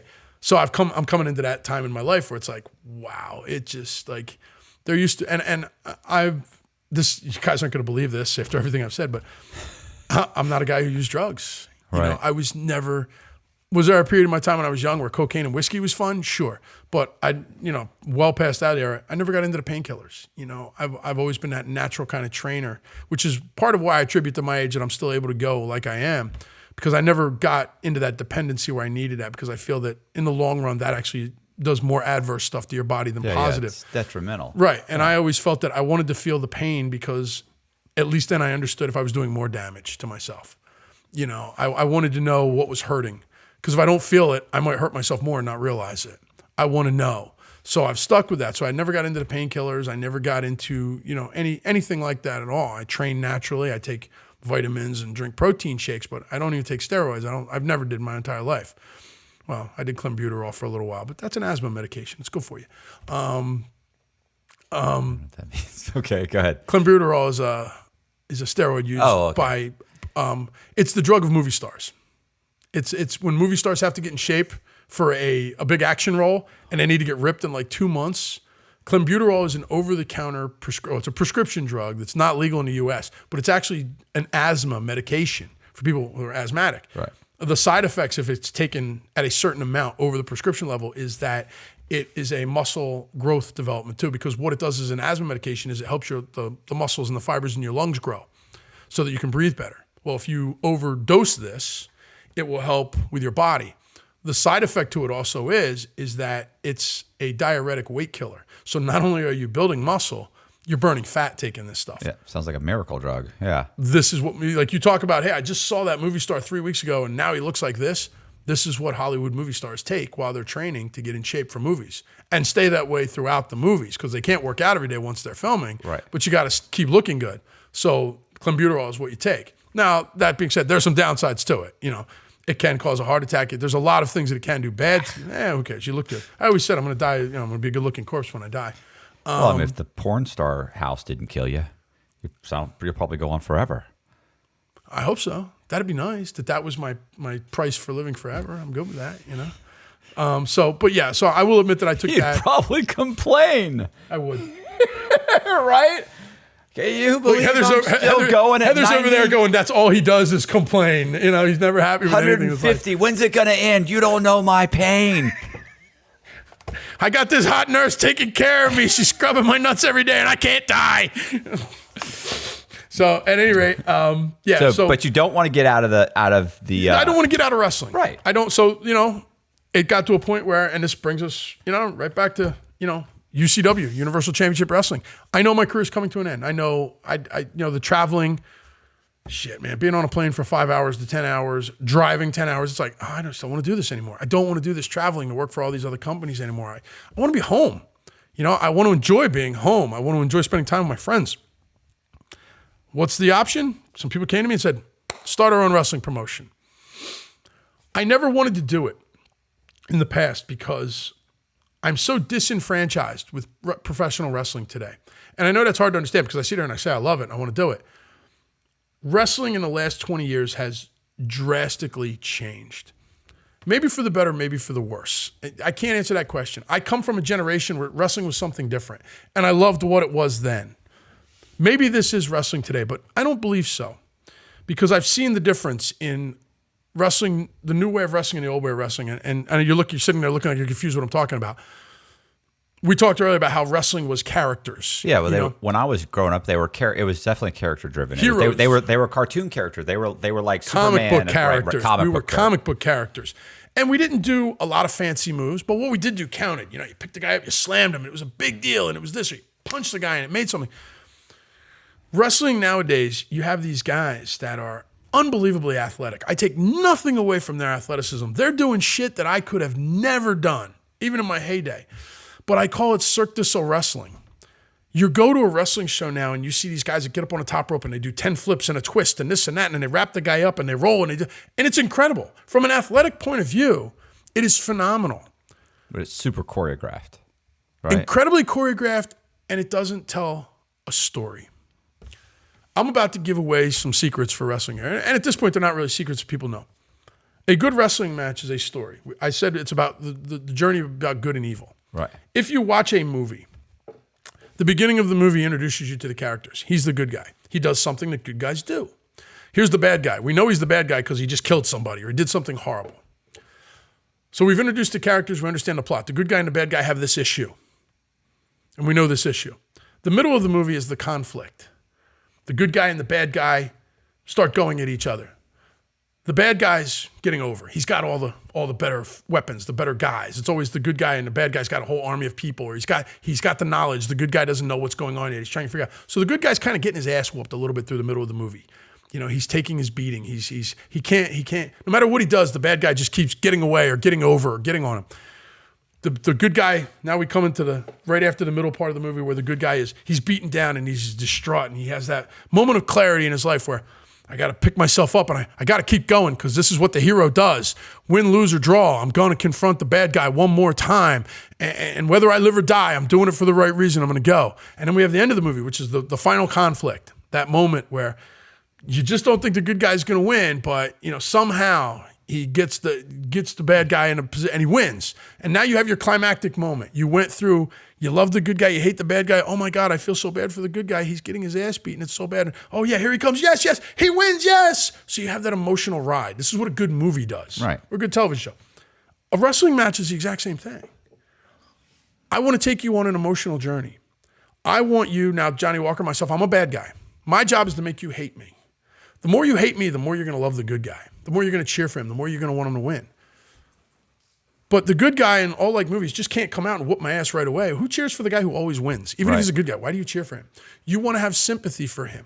So what happens at the beginning of the match? I come out, boom, bang, bang, boom, boom, boom. Hey, I'm Johnny Walker. You can't beat me. This punk can't do anything to me. Who are you? I'm taunting the audience. I'm taunting him. The middle of the match, good guy he's coming back a little bit, but every time he comes at me, gets 1 or 2 good moves in, bang, I knock him back down again. Boom, just can't do it. Finally, I've got him down, I've beaten him. Looks like I'm going to win this thing. I'm going to pin the good guy. I'm going to win this thing. Good guy kicks out that one last time where you remember the old Hulk Hogan Hulk up where he's losing the match and somebody punched him in the face and Hogan would do the whole start getting fired up and the audience starts getting fired up, the whole thing, and then bang, he gets the bad guy.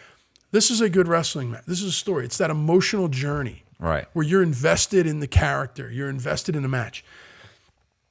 Modern day wrestling has gotten away from this. The wrestlers have become so programmed in their minds where I'm going to get fame and glory by doing something incredible physically that nobody does. So they're all trying to outdo each other with this athleticism, but the story's not there. So you don't get emotionally invested in the wrestler. You know, I tell wrestlers this all the time, and it's very true, and I ask fans this too. Fans never remember anything that happens in the match. They remember the end. They will sit there and say, that was the greatest match I ever saw. And I'll say, tell me one thing that happened in the middle of the match. Well, yeah, no, I don't remember. Tell me how the match finished. Oh, he picked him up and gave him a giant pile driver off the top rope and pinned him. They remember the emotional aspect of the match, but they can't tell you the moves. right. The only thing they remember is the end, the finish, the punchline. That move is what they remember. But they remember the emotional ride through the whole thing. Modern wrestling has lost that. Because there's no emotional attachment, you can't get emotionally involved in the match. And if you still asked a wrestling fan, what happened in the middle of that match? They'll go, oh, well, they did this flippy thing and he flopped over here. They can't tell you what it was. Primarily also because there's and I'm sure you understand this, there's an anticipation to anything. Excitement is anticipation. Excitement is, it's going to happen soon. It's going to happen soon.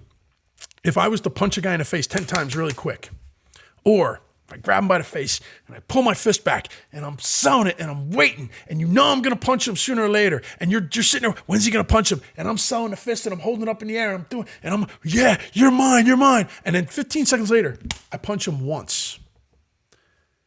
I gave you that anticipation. I gave you that emotional thrill of here it comes, but it's not yet. And oh my God, look at him selling it, as opposed to just,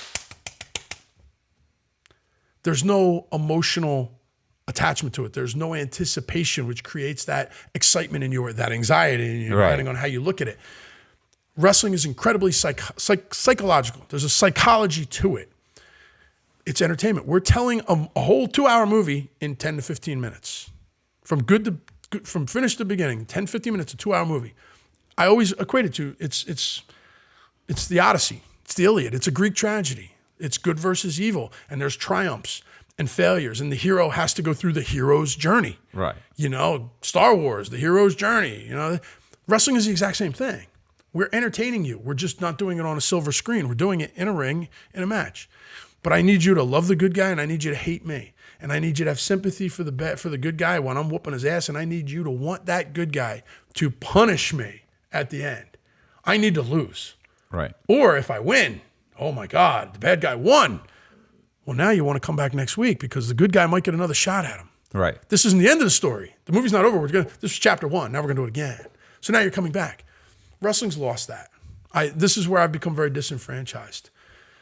Again, I think these guys are incredibly athletic. I mean, like I said, it's unbelievable. And I call it Cirque du Soleil wrestling because to me it's Cirque du Soleil. These guys are doing stuff where it's like, wow. But if that's what you want to see, go to Cirque du Soleil. And I tell these guys all the time, I go, why don't you get into gymnastics? Why don't you go to Cirque du Soleil? Because this shit you're doing is insane. I started UCW with the idea of I want the 5-year-old kid in the front row to be able to understand exactly what we're doing. The moves can't be that complicated. The stories have to be very simple because I want to entertain dad who has that nostalgia of the 80s when he watched wrestling. But I want his son that he's brought with him to be able to find a hero to cheer for and hate the bad guy. And maybe he's a little bit too young to understand the hero's journey, but emotionally it's still there. Right. You feel that anxiety. You feel that excitement. That's how it's developed. So for me, it was really, really important when starting Universal Championship Wrestling that I found performers that understood how I wanted to do shows. Because each match in the show itself tells a whole story too. You know, each match is a chapter of the show, which is the whole story. And if matches are put together in the right order, and if the show is designed properly and the matches are designed properly, you've taken somebody on a 2-hour emotional ride from the first bell to the last bell. If you have done that for a fan, they will come back. They will say wonderful things about you. They will, you know, it becomes a thing. You know, this is what you want. Right. You know, people loved Star Wars, so they went to go see Empire Strikes Back. They were disappointed in Empire Strikes Back because the heroes lost. So they came back to watch Return of the Jedi. Right. Where you got the payoff. Luke won, killed the Emperor. Okay. All great stories are told this way. I mean, the movies were bad, the scripts were horrible, but the story was great. The emotional ride was there. Every Marvel movie in the last 20 years has been this. Tony Stark for 20 years was the hero's journey. He's an arrogant son of a bitch in the beginning, but you know he's the good guy, finds a heart, finds this, survives this. All of a sudden at the very end, he does what he didn't do in the first movie, sacrifice himself for everybody else. This is the hero's journey. Wrestling's the same thing. If I can tell that story, it doesn't matter if you're a fan or not. If you're sitting there and you're watching this, emotionally, mentally, you become involved. I have so many people that have come to UCW, had never been to a wrestling show in their entire lives. They came because they saw the advertisement, you know, it was something to do. You know, our tickets are reasonably priced for the family. It's great. There's a wonderful restaurant behind the building where we do the shows. People would come in, hey, well, we'll go over and watch the wrestling. Never fans before. Have come up to me at the end of the shows and goes, oh my God, I'm going to come to the next show. I never watched this. I always thought it was stupid growing up. I never paid attention to it. I never understood it. Now they're fans coming to every show. They're buying T-shirts. Right. They're buying, it's because it's not about being an actual fan of the wrestling. It's about getting into the story and appreciating the story of what we're telling and that emotional ride that we can take you on. Modern day wrestling has lost that. It's what I'm trying to do with UCW, and apparently I'm being successful with it. Right. You know, we have an incredibly loyal fan base. Every time we get a new fan, they stay. Every time we get a new fan, they tell 5 more people about it. You know, our product has been, the truth of the matter is I'm hated in the state of Florida now by other wrestling promoters. I came out of the gate with this. We did great from North Girl. Like I said, what business doesn't take a loss on day one? Every great business takes a loss from day one. It's just, it's how it is. Typically you lose for about 2 years, right? I haven't lost $1 yet. I think the average restaurant loses for, is it 3 to 5 years? It's almost 3 to 5 years, and you can lose almost, at that point, you're probably into it for a little bit more than 600% of your initial investment, is generally the stake there. I haven't lost a dime since the day we opened this. And I'm a businessman. I ran clubs, nightclubs. I know all of this. Right. I'm sitting here in shock. I haven't lost a dime. We've broken even out of the first 5 shows. The 6th show, we actually made a little bit of money. I'm thinking to myself, okay. Just starting to work. Like, what the hell's going on here? Like, I fully went into this expecting to constantly be putting money into it. Right. For the first 6 months to a year. I'm like, okay, and after a year, I had to reevaluate and see, are we losing less? Right. Or are we on a road? I'm sitting here now flabbergasted trying to do my books because I'm like, okay, everything we're doing is working because we haven't lost a dime. So what do you do? Like, what do I fix? So now it's just taking what we have and making it bigger. I want to bring this style of wrestling back to the wrestling fans and back to the overall community, because I think that this is what people, you know, I talk about WrestleMania 1, and I talk about the biggest WrestleMania that they had at the Astrodome, where there were almost 150,000 live fans at that show. And you even look at WrestleMania today, where they're getting 80, 90,000 fans and 5 million viewers worldwide every Monday and Friday. So the audience is still there. People still love wrestling and they watch it because it's what they know. But if you talk to the average wrestling fan, they tell you, yeah, I just can't get into the characters these days and I can't really, you know, blah, blah, blah, blah. I want to bring back that story. I want to bring it back to when, you know, it was emotional and you loved it. And I think that's what's working for us. I honest to God believe, and we have such wonderful characters. You know, Boone the Gator King. He's a swamp buggy guy. He speaks with this weird accent. He's a strange fellow. He got a head injury. He's been wrestling with a head injury for months now. And for whatever reason, he can't lose. He keeps winning. He's not a good guy. He's not a nice guy. Yet he had fans show up at our last show where they made gator hats. It was hilarious. There were like 20 of them that walked in with these giant gator hats. And it was because they loved this character. He was telling this great story of this idiot guy who is unshaven. He actually has not physically well. He's not built well at all. He's horribly built. He wears slobbing clothes. He's not. He looks like a swamp dude. He Right. looks like your Uncle Fred that lives out in the middle of the swamp. But people love the idea that he had this head injury and he comes out with a head wrap on, bandage on his head, and he wrestles and he keeps winning by accident. This is the story. The fans are invested in it. Right. Brian Idol, who's been a famous wrestler on the circuit for many years. People love to hate this guy. Brian Idol might be the second most hated guy in our company next to me. Brian is just this fantastic showman who you want to hate him. You look at Brian, he's one of those guys that you just look at and you go, I just want to punch you in the face. I don't know why. I haven't even talked to you yet, but I want to punch you in the face. Right. He's that guy, So this is the excitement for me about what wrestling is. We're entertainers. I want to entertain. I want to put on a show that the fans are happy about, because for me and everything I've done in my entire career, money has been the byproduct of the success from my love of what I do.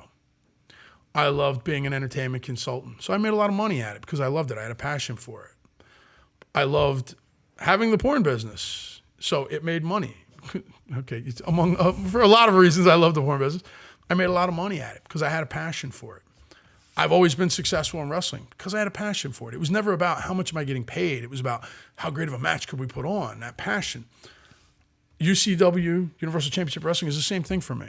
Yes, I would love it to turn a profit. I'm a businessman. All right. But for me, it's the love of it, the passion for it. And if I'm putting on shows where the fans are coming up to us telling us how great we are, then for me, it's a success. Money will be a byproduct of that success. I'm not worried about that. I want to put on that great show. I want kids, I love watching kids leave the show like, they're all fired up and they're excited. They're getting autographs from the wrestlers and pictures. And I love that. I love having fans hate me. I am the most arrogant, self-righteous son of a bitch in the professional wrestling world. I can see that. Thank you. Appreciate it.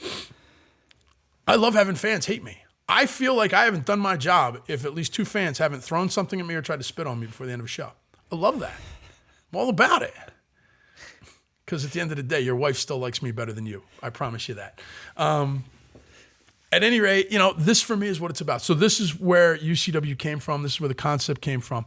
And, we've been at it now for about a half a year. We've seen great success.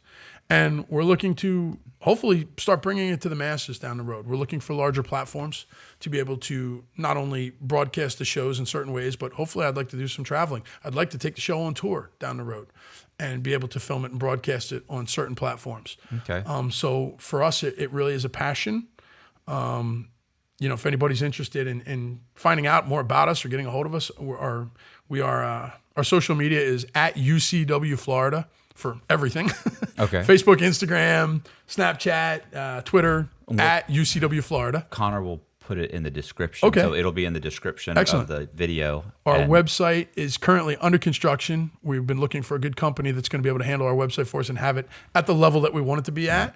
But you can go to ucwworld.com right now, which will take you to our ticket selling page, which tells you a lot about the shows that we're doing. We plan on having a very interactive fan experience website set up in the very near future. It's very important to me that Is that being built now by somebody, or are you looking for somebody? we are. They'll have, because if you put looking. If we put your email address in the description, you'll have 10 or 20 guys that'll. We are build your absolutely website. looking for somebody, and more than happy to have the email address in the description. I'll give you a couple different emails you can use. We're looking for, because I want somebody who can manage it for us also and be able to make up, because it's going to be very interactive. So I want to keep it up to date. And because we change the shows, the content's going to change a lot. Right. So it's important for us that it works and it makes sense.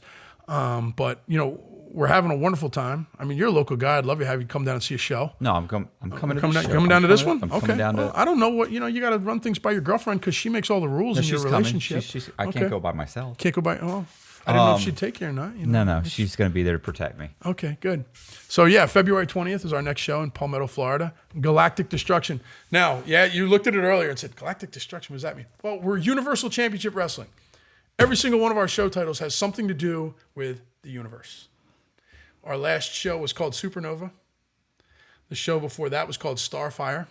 Our main event of the year, our WrestleMania every year. What are you laughing at?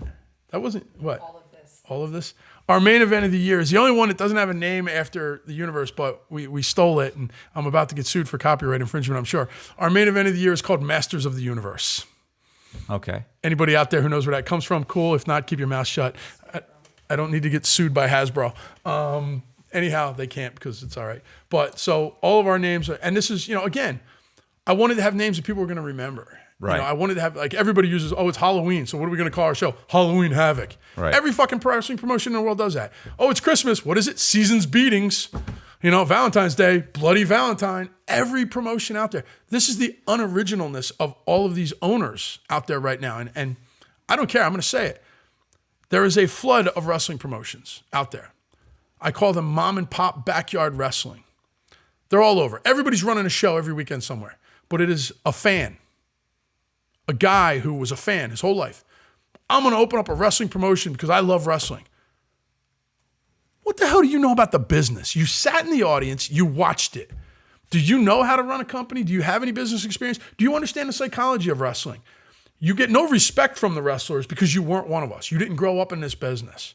So they come in and the wrestlers do whatever they want to do. You don't know how to, there's so many of these shows. And that's what I'm saying. They're so unoriginal. They all use the same names. Caesar's Beating, Halloween Havoc, Bloody Valentine, whatever, 4th of July Bang. They all use these same horrible names. I said, we're going to do something different. I'm going to have a theme. We're Universal Championship Wrestling. Let's stick with the universe. Right. We're not just Earth. We're the world. We're the universe. Let's stick with cool names. And people remember our names. They've never heard it. Galactic Destruction, Starfire, Supernova, Masters of the Universe. What a great name for like a WrestleMania. Masters of the Universe. I love that name. Brings out the child in me again. So for me, it's about giving fans wrestling that they deserve. You deserve better than these backyard wrestlers or these marks. We call the fans that own businesses, they're called marks, M-A-R-K-S, marks in quotation. They're called a mark. You're like a mark, a target. Right. Then these marks that open up these wrestling companies and have no freaking clue, have no idea what they're doing. And their shows suck and they get 10, 20 people. We went through a show a couple of months ago where the guy paid $1,000 to rent out a civic center, had 50 people in the audience. He probably lost $2,000, but he thinks it was successful because he had 30 people. Right. The wrestling was horrid. We were there because I wanted to see one wrestler. There was one guy wrestling, a young kid that I wanted to look at because I was thinking about bringing him into our show, and I eventually did. But the rest of the show was like, I could have slept through this show. There was no entertainment value. There was no, when you come to our show, we have a stage entrance. We have lighting effects. We have wonderful DJ music. We have, our people are doing things professionally and being professional with it. And they're there to want to entertain you.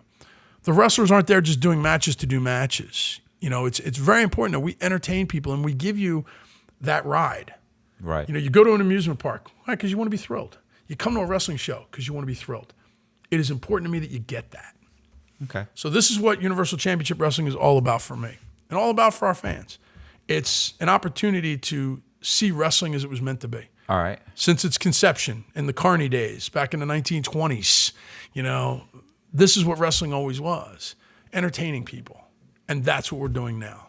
And I'm very proud of it. And I think everybody who comes and checks it out or takes a look at us will be very pleasantly surprised and happy too. And we'll become a fan forever. Right. Well, cool. I'm going to go on the 20th. And so that's it. Or what is there anything else? I mean, I think we got it. We're good.